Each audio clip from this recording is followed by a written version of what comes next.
Hello friends. Welcome back to our channel. Friends, ఈ వీడియోలో నేను ఏపీ ట్రిపుల్ ఐటీ గురించైతే మాట్లాడతాను. సో, మీరైతే క్లారిటీగా అయితే నాలెడ్జ్ గెయిన్ జేసుకోండి. ఫస్ట్ ఆఫ్ ఆల్ మీరైతే ఈ వీడియో చూస్తున్నారు గానీ, నాకైతే కొంచెం సపోర్ట్ కూడా చేయడం లేదు. నేనైతే మీరు ట్రిపుల్ ఐటీలో జాయిన్ అయ్యేంత వరకు నేనైతే వీడియోస్ అప్‌లోడ్ చేస్తాను. అదైతే మీకు చాలా యూజ్‌ఫుల్ అవుతుంది. సో, మీకు నేను ఫ్రీగా యూజ్‌ఫుల్ కంటెంట్ ప్రొవైడ్ చేస్తాను. మీరు చేయాల్సిందేమిటంటే నాకు సబ్స్క్రైబ్ చేసి లైక్ అయితే చేయండి. అలాగే మీ ఫ్రెండ్స్‌కి కూడా షేర్ చేయండి. యూజ్‌ఫుల్ అవుతుంది. సో, నేను చెప్పడం ఏమంటే no tension, just watch and అంతే, చిల్ అవ్వండి అంతే, ఇంకేం చెప్పలేను. సో, టాపిక్ ఏమిటంటే ఈరోజు 3 పాయింట్స్ అయితే కవర్ చేద్దాం. అదేంటంటే so, first wait a minute. I think hmm. First 3 topics అయితే తీసుకున్నాను. అదేంటంటే మండలానికి ఎన్ని సీట్స్ ఇస్తారు? అండ్ అలాగే అంటే నేను స్క్రిప్ట్ ఏం రాసుకోలేదు బాబోయ్! మీరేమన్నా స్క్రిప్ట్ అనుకున్నారు. స్క్రిప్ట్ కాదు నేను చెప్తున్నది. జస్ట్ నేను టాపిక్స్ చూసుకుంటున్నా. అంటే 3 టాపిక్స్ తీసుకున్నా. ఆ 3 టాపిక్స్ గురించి ఎక్స్‌ప్లెయిన్ చేస్తున్నా. ఎందుకంటే నాకు ట్రిపుల్ ఐటీలో ఫ్రెండ్స్ ఉన్నారు. వాళ్ళు షేర్ చేస్తారనమాట. వాళ్ళ దగ్గర నుంచి నేనైతే ఇన్ఫర్మేషన్ తీసుకుంటాను. సో, మీకైతే ప్రొవైడ్ చేస్తున్నాను. అలా అని చెప్పి స్క్రిప్ట్ రాసుకొని చేయడం అంతా పనికిరాని విషయాలనమాట. సో, వెంటనే టాపిక్‌కైతే వచ్చేద్దాం. ఊరికే none of business. Friends, actually topic ఏమిటంటే ఈరోజు ఫస్ట్ ఆఫ్ ఆల్ సీట్స్ ఎలా వస్తాయి? మండలానికి ఎన్ని సీట్స్? First point. మండలానికి ఎన్ని సీట్స్ ఇస్తారంటే, యాక్చువల్లీ మనము చూసుకుంటే ఫర్ ఎగ్జాంపుల్ మనమైతే ఒక టౌన్‌ని తీసుకుందాం. తిరుపతి. ఒక తిరుపతిని తీసుకుంటే తిరుపతి ఒక 10 సీట్స్ అనుకుంటే, అక్కడున్న స్కూల్స్ మెరిట్ లిస్ట్ ఇస్తారనమాట. అంటే ఎవరికైతే హై ర్యాంక్ వచ్చింటాయో వాళ్ళకైతే మెరిట్ లిస్ట్ అయితే తీస్తారు. ఒక 580, 540 రేంజ్‌లో ఉంటాయి కదా! మార్క్స్ హైయెస్ట్ మార్క్స్ వచ్చినేటివి. అవైతే మెరిట్ లిస్ట్ తీసి వాళ్ళేం చేస్తారంటే, ఒక్కొక్కరికి ఇచ్చుకుంటా వస్తారు. అంటే టాప్ టు లో. ఒక గవర్నమెంట్ స్కూల్‌లో 570 వచ్చింటాయి. ప్రైవేట్ స్కూల్‌లో 580 వచ్చింటాయి. First priority government స్కూల్‌కిస్తారు.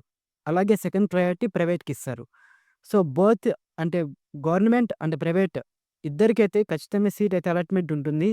అంటే వీళ్ళకి తక్కువ, వాళ్ళకి ఎక్కువ అనైతే కాదు. ఇక్కడ టాపిక్ ఏమిటంటే మార్క్స్ అనేటివి ఖచ్చితంగా వాళ్ళైతే చెక్ చేస్తారు. ఎందుకంటే మెరిట్ లిస్టే ఉంటుంది గాబట్టి. రీసెంట్‌గా అయితే ఎగ్జామ్స్ రాసైతే ట్రిపుల్ ఐటీకి అయితే వెళ్తూ ఉంటారు. సో, ఇప్పుడు అలా కాదనమాట.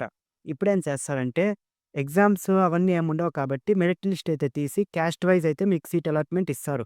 సో, మీరు ఏం చేయాలంటే టెన్షన్ తీసుకోకుండా మీరైతే మార్క్స్ అనేటివి మీకొచ్చుంటాయి గదా! మీకు ఇప్పుడే తెలిసిపోయి ఉంటుంది. మీరు రాసింటారు ఎగ్జామ్. సో, ఆ ఎగ్జామ్‌లో ఎన్ని మార్క్స్ వచ్చింటాయంటే మీకు ఐడియా ఉంటుంది. సో, మీరైతే నాకు కామెంట్ అయితే చేస్తే మీకెన్ని మార్క్స్ వస్తాయో దాన్ని బట్టి నేనైతే చెప్పేస్తాను. మీ క్యాస్ట్ అండ్ నేనైతే కాలిక్యులేషన్ చేసి మీ క్యాస్ట్‌కి ఎన్ని మార్క్స్ రావాలి, మీకెన్నొచ్చాయి అవన్నీ చెప్తాను. సో, మీరైతే ఏం చేయనక్కర్లా. నాకు సపోర్ట్ చేస్తే నేను చాలు. సరేనా? సో, మండలానికి ఈ విధంగా అయితే సీట్స్ అలాట్‌మెంట్ చేస్తారు. సో, 500 పైన వచ్చిన మాళ్ళకు 500 పైనొచ్చిన వాళ్ళకందరికీ ఖచ్చితంగా సీటయితే అలాట్‌మెంట్ అవుతుంది. సో, ఏంటంటే వాళ్ళకి first phase, second phase, third phase అలాగే ఫోర్త్ ఫేజ్. అంటే ఇన్ కేస్ ఏవన్నా ఎక్కువ సీట్స్ మిగిలిపోతే ఫోర్త్ ఫేజ్ వరకు పెడతారు. మినిమమ్ ఫస్ట్ ఫేజ్ అంతా ఎవరికుంటాయంటే 550 అబోవ్ వచ్చిన వాళ్ళకైతే ఫస్ట్ ఫేజ్‌లో వచ్చేస్తాయి సీట్స్. అండ్ అలాగే సెకండ్ ఫేజ్ వచ్చి ఫస్ట్ ఫేజ్‌లో వచ్చిన వాళ్ళు వెళ్లరు కదా కొందరు. కొందరు వెళ్లరనమాట. వాళ్ళు సీట్స్ ఏం చేస్తారంటే సెకండ్ ఫేజ్‌కేస్తారు. ఇలాగా సెకండ్ ఫేజ్, ఫస్ట్ ఫేజ్ అంతా రోడ్ నంప్ చేసి అట్లా లాస్ట్ ఫోర్త్ ఫేజ్ వరకైతే సీట్స్ టోటల్లీ ఫేజ్ 3 కైతే కవర్ అయిపోతాయి మినిమమ్. కానీ కొంచెం లేట్ అయితే ఫేజ్ 4 వరకైతే వెయిట్ చేస్తారనమాట. Next coming to the point. మామూలుగా మనకు స్పెషల్ కేటగిరీ తెలిసే ఉంటుంది. అంటే పీహెచ్‌సీ, ఎన్‌సీసీ, క్యాప్ వీళ్ళంతా ఏం చేస్తారంటే ఎన్‌సీసీ వీళ్ళందరికీ ఏమంటే మళ్ళీ స్పెషల్‌గా వాళ్ళకి డాక్యుమెంట్ వెరిఫికేషన్ ఉంటుందనమాట. అదైతే నేను నెక్స్ట్ వీడియోలో క్లియర్‌గా ఎక్స్‌ప్లెయిన్ చేస్తాను. వాళ్ళ గురించైతే సెపరేట్ వీడియో చేస్తే మీకు అర్థమవుతుంది. సో, ఈ వీడియోలో మనం జస్ట్ ఎలా సెలెక్ట్ చేస్తారో, క్యాస్ట్ ఏంది, ఆ విధంగా అయితే మాట్లాడదాం. ఫస్ట్ ఆఫ్ ఆల్ సీట్స్ గురించి మనం ఆల్రెడీ డిస్కస్ చేసాం. అంటే మండలానికి ఇన్ని అని చెప్పి డిస్కస్ చేసాం కాబట్టి, సో, మీ క్యాస్ట్ ఒకసారి నాకు కామెంట్ చేస్తే ఆ క్యాస్ట్‌కి అండ్ ఎన్ని సీట్స్ ప్రొవైడ్ చేస్తారు వాళ్ళు. అండ్ అలాగే మీకొచ్చిన మార్క్స్ బట్టి మనమైతే చెప్పేయగలుగుతామనమాట. అండ్ అలాగే మీకు గాని కొంచెం డౌట్స్ ఉంటే నేనైతే ట్రిపుల్ ఐటీ వాళ్ళ ఫ్రెండ్స్ మీకైతే కామెంట్స్ అయితే చేయమనైతే మీకు సజెస్ట్ కూడా చేస్తాను.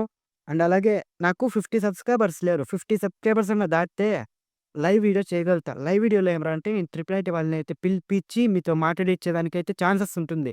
మీరు సపోర్ట్ చేస్తే మీకు ఖచ్చితంగా ఇవి హెల్ప్ అయితే చేయగలుగుతాను.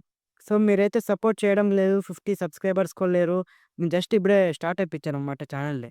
సో, అందుకనైతే ఈ వీడియో కొంచెం లేటింగ్ అవుతుంది. సో, అది ఫ్రెండ్స్ టాపిక్కు. మీకు ఒక 50 సబ్‌స్క్రైబర్స్ అయితే రీచ్ అయిపోతే మనం లైవ్ స్ట్రీమ్ పెడదాం. లైవ్ స్ట్రీమ్‌లో ఏమన్నా అంటే ట్రిపుల్ ఐటీలో ఉన్న ఫ్రెండ్స్‌తో మీకైతే కాంటాక్ట్ చేపిచ్చి మీతో అయితే మాట్లాడిస్తాను. సో, అది ఫ్రెండ్స్ ఈ వీడియో. సో, ఈ సీట్స్ గురించైతే అలాట్‌మెంట్స్ అయితే చెప్పేసాను. సో, ఇది అనమాట. మీకు ఫస్ట్ అదే కామెంట్ పెడితే కామెంట్ బట్టి అయితే మనమైతే చెప్పగలుగుతామనమాట. మీ మార్క్స్ అండ్ మీ క్యాస్ట్ అదైతే కామెంట్ పెట్టండి. నేనైతే మీకు ఖచ్చితంగా రిప్లై ఇస్తాను. సో, ఈ వీడియో వాచ్ చేసినందుకు థాంక్ యూ అండ్ వెల్కమ్.